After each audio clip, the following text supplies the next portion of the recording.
اعوذ باللہ من الشیطان الرجیم بسم اللہ الرحمن الرحیم واضرب لهم مثلا اصحاب القریة اذ جاءها المرسلون اذ ارسلنا الیہم اثنین فکذبوہما فعززنا بثالث فقالوا انا الیکم مرسلون قالوا ما انتم الا بشر مثلنا وما انزل الرحمن من شيء ان انتم الا تكذبون قالوا ربنا يعلم انا اليكم لمرسلون وما علينا الا البلاغ المبين قالوا انا تطيرنا بكم لئن لم تنتهوا لنرجمنكم وليمسنكم منا عذاب أليم قالوا طائركم معكم أن ذكرتم بل أنتم قوم مسرفون وجاء من أقصى المدينة رجل يسعى قال يا قوم اتبعوا المرسلين اتبعوا من لا يسألكم أجرا وهم مهتدون وما لي لا أعبد الذي فطرني وإليه ترجعون أتخذ من دونه آلهة إن يردني الرحمن بضر لا تغني عني شفاعتهم شيئا ولا ينقذون إني إذا لفي ضلال مبين إني آمنت بربكم فاسمعون قيل ادخل الجنة قال يا ليت قومي يعلمون بما غفر لي ربي وجعلني من المكرمين وما أنزلنا على قومه من بعده من جود من السماء وما كنا منزلين إن كانت إلا صيحة واحدة فإذا هم خامدون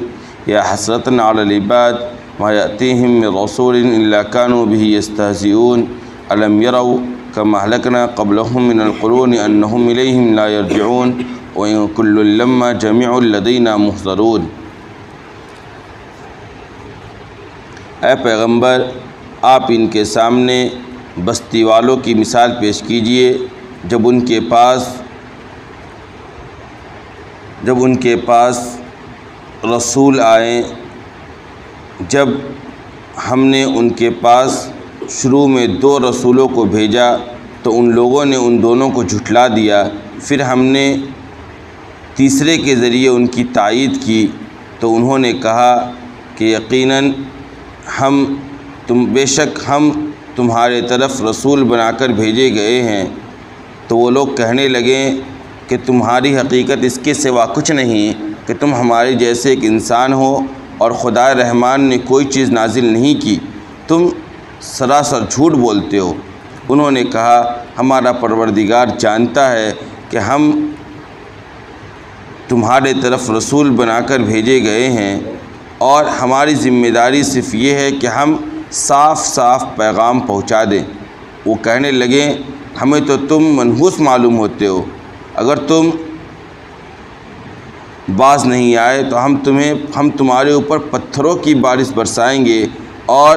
تمہیں ہماری طرف سے دردناک تکلیف پہنچے گی۔ تو وہ کہنے لگے کہ تمہاری نحوست تمہارے ساتھ ہے، کیا صرف اس وجہ سے کہ تمہیں نصیحت کی گئی تم ہمیں اس طرح کی باتیں کر رہے ہو؟ بلکہ حقیقت یہ ہے کہ تم ایسے لوگ ہو جو حد سے بڑھ جانے والے ہو۔ اور شہر کے کنارے سے ایک شخص دوڑتا ہوا آیا اور وہ کہنے لگا میری قوم، ان رسولوں کی پیروی کرو، تم ان لوگوں کی پیروی کرو جو تم سے کوئی اجرت نہیں مانگتے اور یہ سب ہدایت یافتہ ہیں۔ اور مجھے کیا ہو گیا کہ میں اس ذات کی عبادت نہ کروں جس نے مجھے پیدا کیا اور اسی کی طرف تم سب لوٹائے جاؤ گے؟ کیا میں اس کو چھوڑ کر ایسے معبود بناؤں کہ اگر خدا رحمان مجھے کوئی تکلیف پہنچانے کا ارادہ کرے تو ان کی سفارش مجھے کچھ کام نہ آئے اور نہ وہ لوگ مجھے چھڑا سکے؟ تب تو اگر ایسی بات ہے اور تب بھی میں ان کو اگر خدا بناؤں تب تو میں کھلی گمراہی میں ہوں۔ میں تمہارے پروردگار پر ایمان لاتا ہوں، لہذا تم لوگ میری باتوں کو سنو۔ تو ان سے کہا گیا کہ تم جنت میں داخل ہو جاؤ۔ وہ کہنے لگے کاش میری قوم جان پاتی کہ میرے پروردگار نے مجھے معاف کر دیا اور مجھے باعزت لوگوں میں شامل کر دیا، اور ہم نے اس قوم کے اوپر اس کے بعد نہ آسمان سے کوئی لشکر بھیجا اور نہ ہم بھیجنے والے تھے، بلکہ صرف ایک چنگھاڑ تھی جس سے وہ سب کے سب ہلاک ہو گئے۔ تو ایسا ہو گئے وہ کہ وہ سب ان کو ان کانت الا صیحۃ تو ان کے اوپر آنے والا عذاب صرف ایک چیخ تھی تو وہ لوگ خاک بن کر رہ گئے۔ ہائے افسوس ایسے بندوں پر کہ جب بھی ان کے پاس کوئی رسول آیا تو وہ ان کا مذاق ہی اڑاتے تھے۔ کیا انہوں نے نہیں دیکھا کہ ہم نے ان سے پہلے کتنی زمانے والوں کو ہلاک کر دیا، کتنی قوموں کو ہلاک کر دیا کہ وہ لوگ ان کی طرف لوٹ کر نہیں آتے، اور یہ سب کے سب ہمارے پاس حاضر کیے جائیں گے۔ سورہ یاسین کی تفسیر شروع ہوئی ہے گزشتہ کل، اور میں نے یہ بات آپ کو بتائی کہ اس سورت کے اندر بھی اللہ تبارک و تعالیٰ کی قدرت کاملہ اور حکمت بالغہ کا تذکرہ ہے، اور خاص طور پر اس سورت کے اندر انتہائی جامع اور معنی اور فصیح و بلیغ انداز میں اس سارے مضمون کو بیان کیا گیا ہے۔ اسی کی مناسبت سے اس سورت کو قلب القرآن یعنی قرآن کا دل بھی کہا جاتا ہے۔ گزشتہ جو تفسیر ہوئی اس کے اندر یہ بات بتلائی گئی کہ یہ جو کافر ہیں، جو لوگ آپ کی باتوں کو نہیں مان رہے ہیں، وہ دراصل ان کے سلسلے میں تقدیر میں جو بات لکھی جا چکی تھی وہی ثابت ہو رہی ہے، اور ان کی اس طور پر مثال پیش کی گئی کہ وہ ایسے ہیں گویا کہ ان کے گلوں کے اندر توق پڑا ہوا ہے اور وہ چاروں طرف سے دیوار سے گھرے ہوئے ہیں، انہیں کچھ سجھائی نہیں دے رہا ہے۔ حق بات سامنے آ جانے کے بعد بھی جب وہ لوگ قبول نہیں کرے تو ان کی کیفیت اور ان کی حالت ایسے ہی ہے جیسا ایک ایسا شخص ہو جو توق ڈلا ہوا سر میں ہو اور وہ چاروں طرف سے گھرا ہوا ہو، جیسے اس کو کچھ سجھائی نہیں دیتا ہے، کچھ دکھتا نہیں ہے، ویسے یہ لوگ بھی حق سے کیا ہو گئے، بالکل اندھیرے میں پڑ گئے۔ بہرحال ان کو صاف صاف آپ صلی اللہ علیہ وسلم کو تسلی دے دی گئی کہ دیکھیے ایسے لوگوں کو آپ ڈرائیں یا نہ ڈرائیں، یہ ماننے والے نہیں ہیں، آپ کی باتوں سے وہی لوگ خبردار ہوں گے اور متنبہ ہوں گے جو لوگ نصیحت کو قبول کریں اور اللہ تبارک و تعالیٰ سے ڈریں بغیر اسے دیکھے ہوئے۔ آج کی جو تفسیر ہے اس کے اندر ایک واقعہ ہے جس کا تذکرہ قرآن نے یہاں پر کیا ہے، یعنی آپ صلی اللہ علیہ وسلم سے بہت پہلے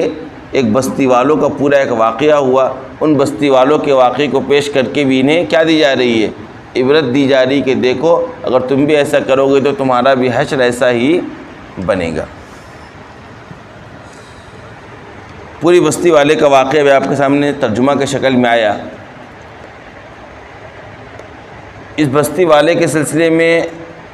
بنیادی طور پر دو تین باتیں جاننے کی ضرورت ہے۔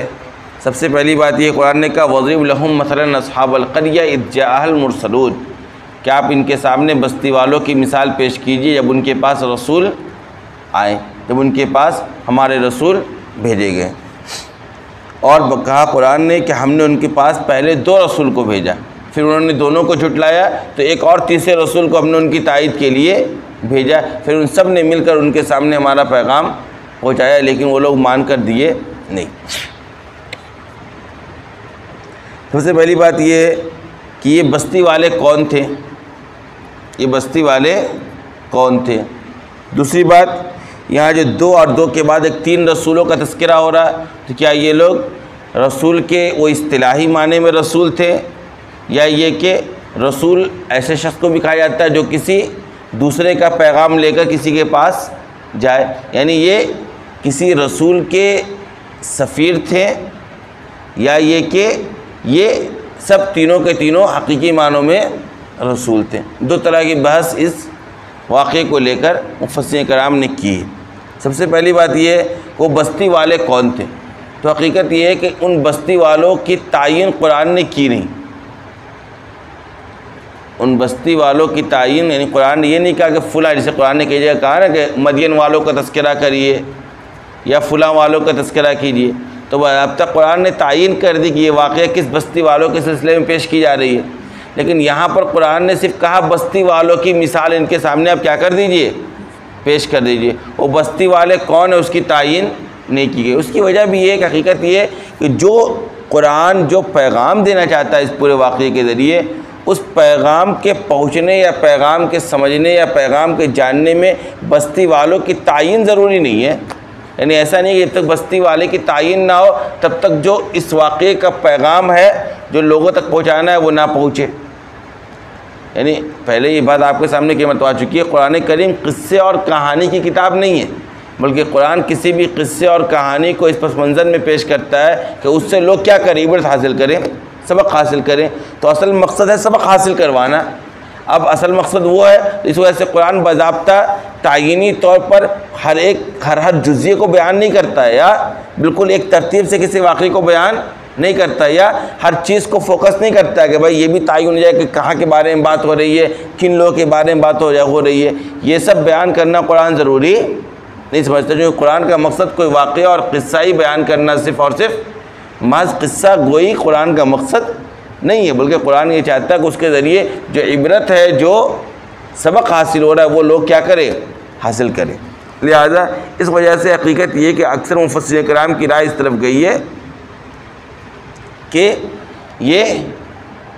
بستی والے کون تھے اس کی تعین نہیں ہے، لہذا باضابطہ تعینی طور پر کسی بستی کا تذکرہ نہ کیا جائے۔ بعض مفسرین کرام نے اس کے سلسلے میں بیان بھی کیا ہے، کہا کہ اس سے مراد ہے شام کا شہر انطاکیہ، شام کا شہر انطاکیہ مراد، یعنی جس بستی والے کا واقعہ اس پوری آیات کے اندر پیش کیا گیا ہے، اس بستی سے مراد شام کا شہر انطاکیہ ہے۔ لیکن قرآن کریم نے واقع جس طریقے سے بیان فرض، اب انطاکیہ کے بارے میں تھوڑا سا یہ بات جان لے کہ یہ بھی رائے ظاہر کی گئی ہے کہ انطاکیہ نام کے کئی شہروں، انطاکیہ نام کے کئی شہروں، لیکن عام طور پر جو شہر انطاکیہ نام کا سب سے زیادہ مشہور ہے، جو شہر انطاکیہ نام کا سب سے زیادہ مشہور ہے، اس شہر کو مراد لینے میں تاریخی اور قرائن کے اعتبار سے بات نہیں بنتی ہے، اس وجہ سے کہ قرآن نے جو بیان کیا اس سے پتہ چلتا ہے کہ ان بستی والوں نے اپنے یہاں بھیجے ہوئے پیغمبروں کی باتوں کو نہیں مانا، اور پھر اس کے بعد اللہ تبارک و تعالیٰ کا عذاب اتنا سخت آیا کہ سب کے سب راکھ بن کر رہ گئے۔ آگ جل جانے کے بعد کیا بچتا ہے؟ صرف اور صرف راکھ، جس کا کوئی نام و نشان نہیں ہوتا ہے۔ تو ویسے ہی حالت اس قوم کی ہو گئی۔ اور انطاکیہ جو مشہور شہر ہے، اس کے بارے میں یہ بات بھی پائی جاتی ہے کہ مسیحی مذہب، عیسائی مذہب دنیا کے جن 4 شہروں کے اندر سب سے زیادہ پھیلا،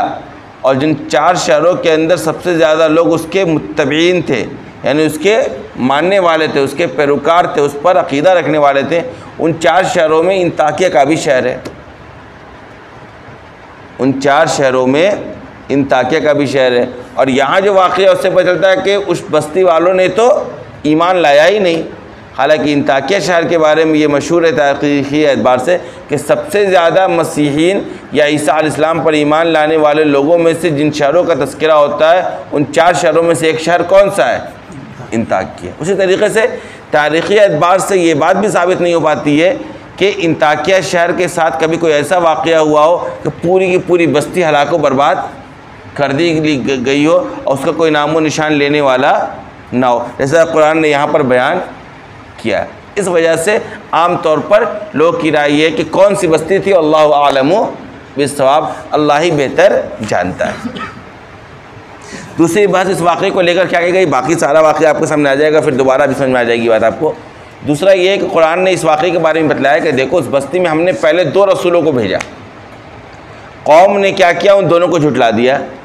تو ہم نے کیا کیا، تیسرا رسول بھیجا ان کی تائید کے لیے، اور وہ تینوں مل کر ہمارا پیغام لے کر ان کے سامنے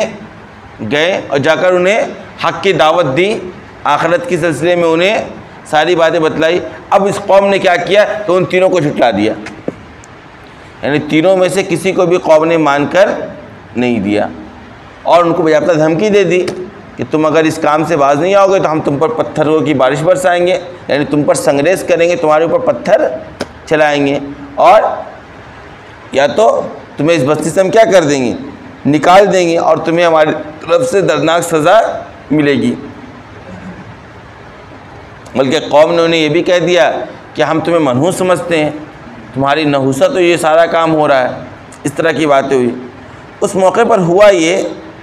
ہاں تو ایک بحث تو یہ کہ یہ تینوں رسول کس معنی کرتے ہیں، یعنی جس طریقے سے دیگر انبیاء کرام اور رسول الگ الگ بستیوں میں بھیجے گئے، اسی طریقے سے یہ 3 مختلف شخصوں کو نبی اور رسول بنا کر اس قوم کے پاس بھیجا گیا، یا یہ کہ یہ تینوں کسی رسول کے سفیر تھے، اور لغوی معنی کے اعتبار سے ان کو بھی رسول کہا جاتا ہے۔ رسول کا معنی ہوتا ہے ایک جگہ سے پیغام لے کر دوسری جگہ تک جانے والا شخص لغوی اعتبار سے۔ تو یا یہ کہ یہ تینوں کسی رسول کے سفیر تھے، یا یہ کہ باضابطہ تینوں اصطلاحی اعتبار سے رسول تھے۔ اس سلسلے میں بحث کی گئی ہے۔ بعض لوگوں کی رائے یہ ہے، بلکہ زیادہ طور پر مفسرین کرام کی رائے یہی ہے، اور یہی رائے قرآن کریم کی تعبیر سے بھی زیادہ معتبر معلوم ہوتا ہے کہ باضابطہ یہ تینوں کیا تھے؟ رسول تھے۔ باضابطہ جیسے دیگر انبیاء کرام اور رسول گزرے، ویسے یہ تینوں بھی کیا تھے؟ باضابطہ رسول تھے۔ ان کے نام کا بھی تذکرہ آتا ہے کہ صادق، صدوق اور شمعون۔ صادق، صدوق اور شمعون، ان تینوں کا کیا تھا؟ نام تھا۔ لیکن ایک رائے یہ بھی ہے مفسر کی کہ بھائی یہ تینوں باضابطہ رسول نہیں تھے، بلکہ یہ تینوں عیسیٰ علیہ السلام کے سفیر تھے۔ یعنی عیسیٰ علیہ السلام نے اپنے زمانے میں ایک خاص علاقے کی طرف 3 لوگوں کو حق کا پیغام لے کر بھیجا تھا۔ ایسا ہوتا ہے نا، آپ صلی اللہ علیہ وسلم نے اپنے کئی صحابہ کو دنیا کے کئی کونوں کے اندر بھیجا۔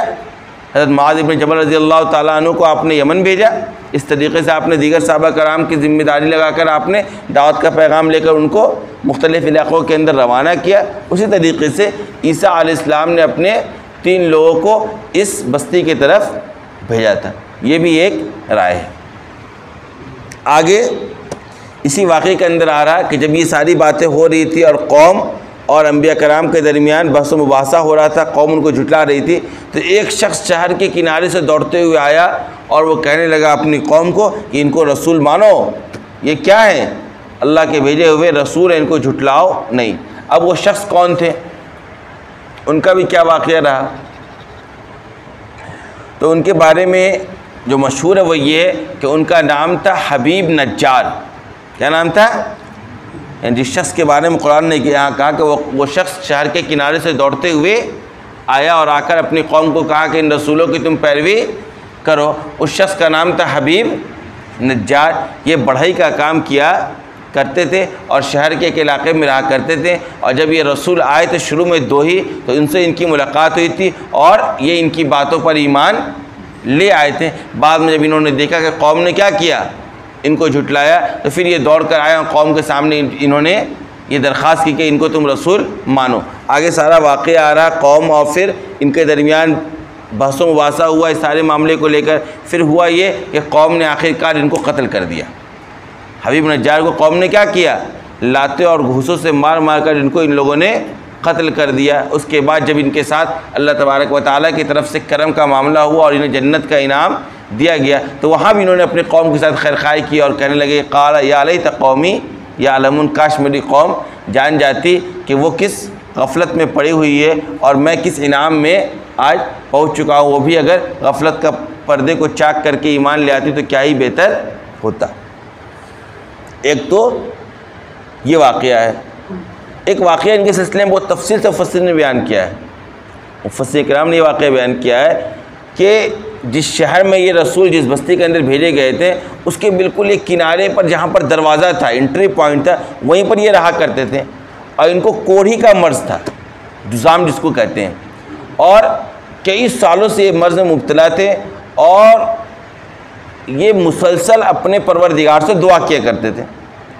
کہ میرا یہ مرض کیا ہو جائے، دور ہو جائے۔ یعنی ان کے وہم و گمان میں جو بھی خدا تھا ان کے لیے اس زمانے میں، جس کو بھی اپنا خدا اور معبود سمجھتے تھے، ان سے کیا کرتے تھے؟ دعا کرتے تھے، اور 100 سال سے تقریباً یہ دعائیں کرتے تھے، لیکن نہ ان کی دعا قبول ہوتی تھی نہ ان کا مرض دور ہو رہا ہوتا تھا۔ جب یہ دونوں رسول شروع میں آتے ہیں تو وہیں راستے میں ان کی ملاقات ہو جاتی ہے، سڑک دروازے پر ہی تو ملاقات ہوتی ہے، تو ان سے بات چیت ہوتی ہے، تو یہ کہتے ہیں ان کو کہ ہم لوگ خدا کے رسول بنا کر بھیجے گئے ہیں اور تم ایمان لے آؤ، یہ سارا پیغام پہنچاتے ہیں۔ تو یہ کہتے کہ ارے بھائی کیسا معبود ہے، میں تو اتنے زمانے سے دعا کر رہا ہوں، میرا یہ مرض دور نہیں ہو رہا۔ تو انہوں نے کہا کہ دیکھو تمہارا جو حقیقی معبود ہے ان سے تم دعا کرو تو یقینی طور پر تمہارا یہ مرض کیا ہو جائے گا، اگر اللہ نے چاہا تو دور بھی ہو جائے گا۔ تو انہوں نے پھر اس معبود کے حوالے سے واسطے سے دعا کی، تو اللہ تبارک و تعالیٰ کے فضل و کرم سے ان کی یہ بیماری دور ہو گئی، تو وہ ایمان لے کر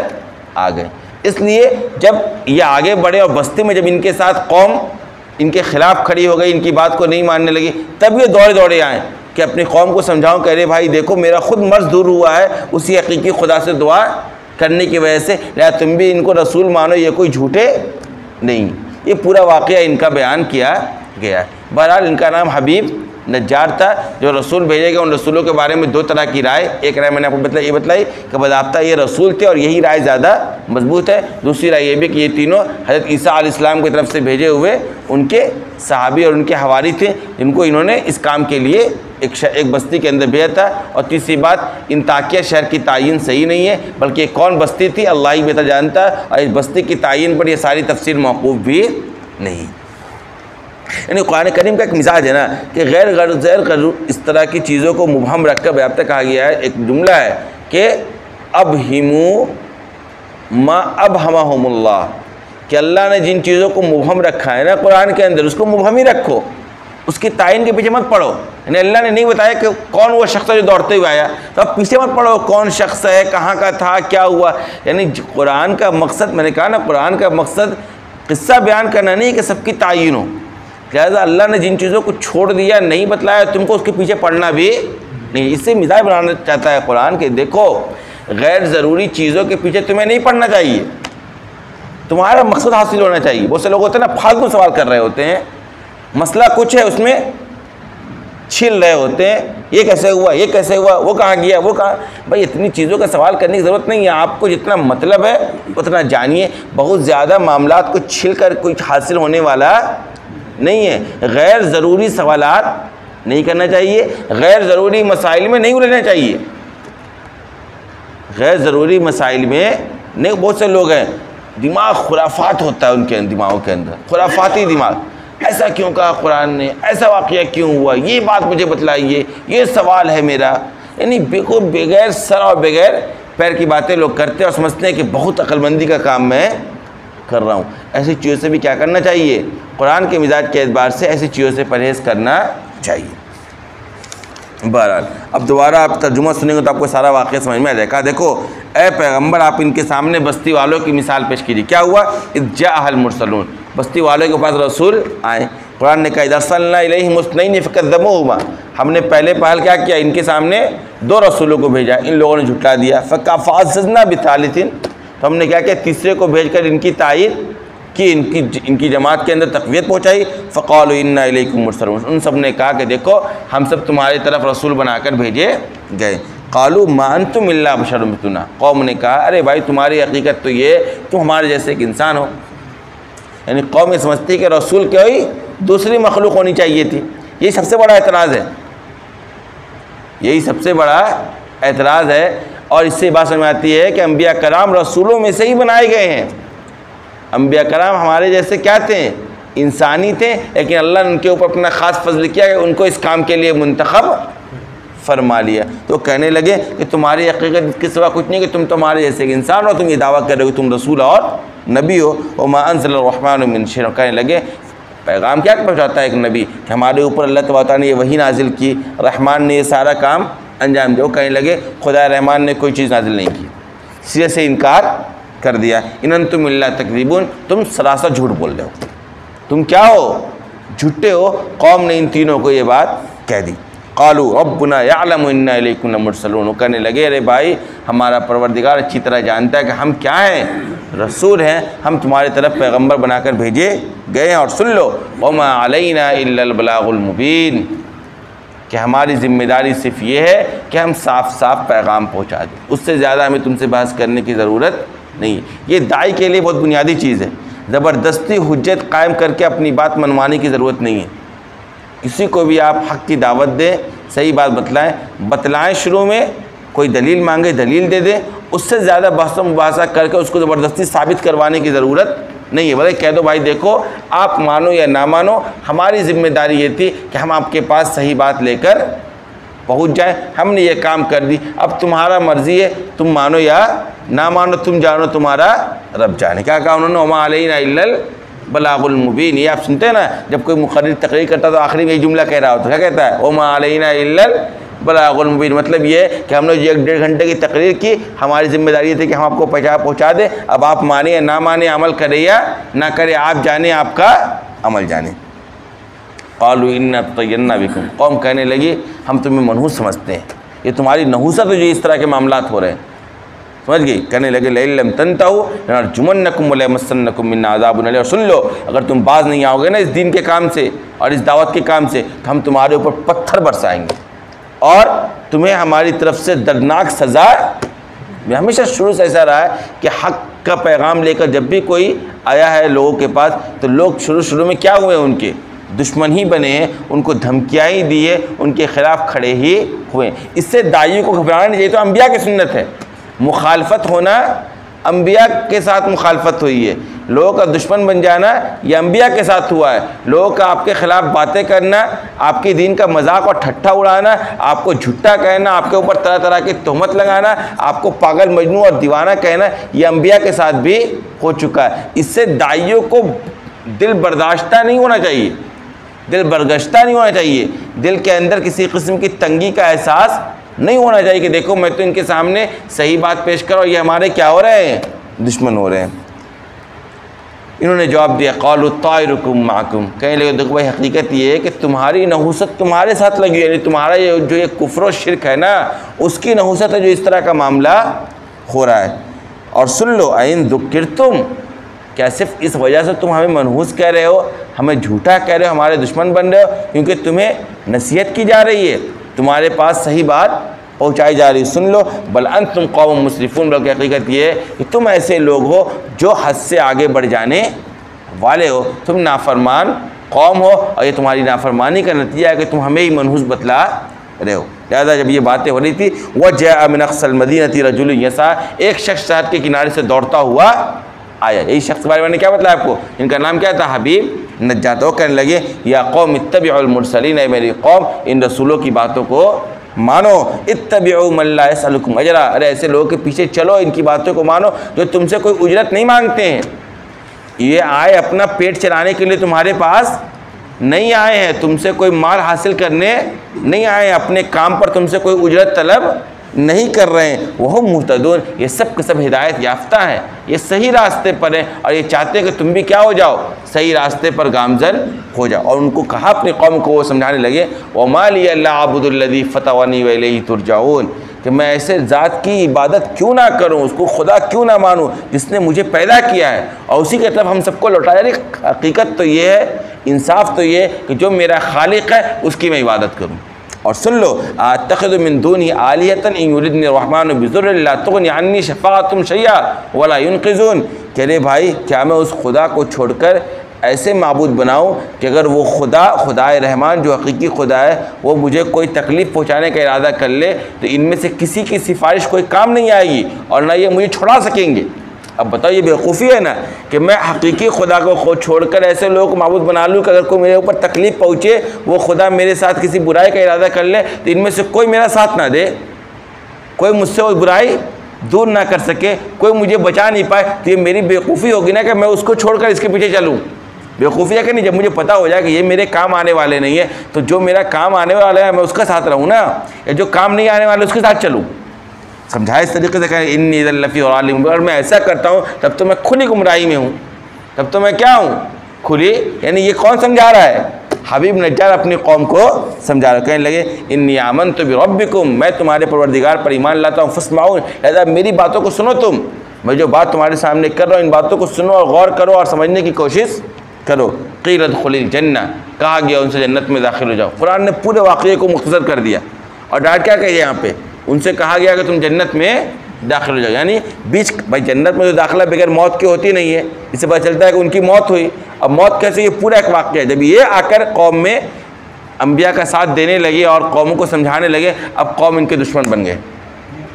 اور ایسا دشمن بنا کہ ان کے اوپر لاتیں برسائیں، ان لوگوں نے گھوسیں برسائی، سب نے مل کر ان کا موب لنچنگ کیا۔ آج آپ سنتے ہیں نا موب لنچنگ، یہ سب پیچھے سے چلا آ رہا ہے، یعنی پوری قوم ان کے اوپر ٹوٹ پڑی اور ان کو موت کے حوالے ان لوگوں نے کر دی، یہ شہید ہو گئے۔ اب شہادت کے بعد جب اللہ کے سامنے ان کی حاضری ہوئی اور عالم برزخ میں جب یہ پہنچے قبر کے اندر، موت کے بعد سے لے کے قیامت کے قائم ہونے تک کا جو پوری دنیا اس کو کیا کہتے ہیں، عالم برزخ، جب یہ دنیا ان کے لیے شروع ہوئی تو وہاں ان سے کہا گیا جنت میں داخل ہو جاؤ۔ جنت میں مطلب یہ کہ دیکھیے جنت کا فیصلہ تو حشر و نشر کے بعد ہوگا، قیامت کے بعد، لیکن جو لوگ نیک ہوتے ہیں ان کو عالم برزخ کے اندر ہی جنت کی نعمتیں اور ان کو ملنے والے انعامات کی ایک جھلک دکھلا دی جاتی ہے۔ اس سے یہ قرینہ ثابت ہو جاتا ہے کہ آگے چل کر فیصلہ کیا ہونے والا ہے، بہتر ہونے والا ہے، اور جنت کا حصول ان کے لیے کیا ہے، آسان ہے۔ ان سے کہا گیا کہ جنت میں داخل ہو جاؤ۔ قال یا لیت قومی یعلمون، فوراً ان کو اپنی قوم یاد کہنے لگے۔ کتنے اپنے قوم کے تئیں کتنا خیرخواہ شخص تھا کہ دنیا تو کے اندر سمجھایا ہی سمجھایا، جب ان کو جنت ملی اور اللہ کی طرف سے انعام ملا فوراً کہنے لگے یا لیت قومی یعلمون، کاش میری قوم بھی ان ساری باتوں کو سمجھ پاتی، میری قوم جو نافرمانی کے اندر اتری ہوئی ہے، انبیاء کو جھٹلا رہی ہے، کاش وہ یہ ساری باتیں سمجھ پاتے، بما غفر علی ربی، کہ کس وجہ سے میرے رب نے مجھے معاف کیا، وجعلنی من المکرمین، اور مجھے باعزت لوگوں میں شامل کیا، صرف اور صرف ایمان کی بنیاد پر کیا۔ اگر کاش میری قوم بھی سمجھ جاتی اور ایمان لے آتی تو ان کے ساتھ بھی یہی معاملہ ہو رہا ہوتا۔ اس کے بعد قرآن نے کہا وما انزلنا علی قومہ من بعدہ من جند من السماء وما كنا منزلین، یعنی جب یہ قوم جھٹلاتی رہی اور جب حجت قائم ہو گئی اور جب ان کے اوپر عذاب کا فیصلہ ہو تو اللہ تعالیٰ کہہ رہا ہے کہ دیکھو ہوا یہ کہ اس کے بعد اس قوم پر نہ ہمیں آسمان سے کوئی لشکر بھیجنے کی ضرورت پڑی اور نہ ہم آسمان سے کوئی لشکر بھیجنے والے تھے، یعنی اس قوم کو تباہ و برباد کرنے کے لیے ہمیں کسی فرشتے کے بھیجنے کی ضرورت نہیں پڑی اور ہم نے آسمان سے کوئی لشکر بھی نہیں بھیجا، بلکہ ان کانت الا صیحۃ واحدہ فاذا ہم خامدون، بلکہ صرف ایک چنگھاڑ، ایک سخت ترین آواز آئی جس کے نتیجے میں سب کے سب تباہ و برباد ہو گئے۔ فاذا ہم خامدون، یہ دیکھتے دیکھتے راکھ بن کر رہ گئے، یعنی ایک چنگھاڑ کا یہ اثر ہوا اللہ کے عذاب کا، تو پوری کی پوری بستی جل کر خاک ہو گئی، راکھ بن گئی، ریزہ ریزہ کے اندر منتشر ہو گئی۔ قرآن نے کہا یا حسرۃ علی العباد ما یاتیہم من رسول الا کانوا بہ یستہزئون، افسوس ہے ایسے بندوں پر کہ جب بھی ان کے پاس کوئی رسول آئے تو انہوں نے مذاق ہی بنایا ان کا۔ افسوس ہی ہے نا، آج کیا ہوا، اللہ کے عذاب کے شکار ہو گئے، اب کوئی ان کا نام لیوا نہیں ہے۔ یہ عذاب تو ایک جھلک ہے اللہ کے غصے اور غضب کی، سخت ترین عذاب تو کل قیامت کے دن فیصلہ کے بعد ہونے ہی والا ہے، اور اس عذاب کا کوئی مقابلہ نہیں۔ کہنے لگے الم یروا کما اہلکنا قبلہم من القرون انہم الیہم لا یرجعون، کیا انہوں نے نہیں دیکھا کہ ہم نے ان سے پہلے بھی کئی قوموں کو ہلاک کیا۔ قرآن کریم نے کئی قوموں کا تذکرہ کیا، ان سب چیزوں کو تو سوچ کر لوگوں کو عبرت حاصل کرنا چاہیے۔ ہم نے ان سے پہلے بھی کئی قوموں کو ہلاک کیا اور یہ سب ان میں سے کوئی بھی ان کے پاس لوٹ کر نہیں آ رہے۔ جن قوموں کو ہم نے تباہ و برباد کیا، ایسا نہیں ہے کہ اس قوم کا کوئی فرد دوبارہ لوٹ کر اور بچ کر دنیا کے سامنے حاضر ہوا ہو، سب کے سب تباہ و برباد ہو کر نیست و نابود ہو گئے۔ اور سن لو وَإِن كُلٌّ لَمَّا جَمِيعٌ لَدَيْنَا مُحْضَرُونَ، اور پھر یہ سب کے سب ہمارے سامنے حاضر کیے جائیں گے۔ یعنی ایک دن ایسا آنے والا ہے کہ ساری بستیوں میں رہنے والے لوگ، سارا کا سارا قوم جن کو اس دنیا کے اندر جن کا نام و نشان مٹا دیا گیا تھا، دوبارہ ان سب کو زندگی دی جائے گی اور یہ سب کے سب اللہ کے سامنے حاضر کیے جائیں گے۔ آخر دعوانا الحمدللہ۔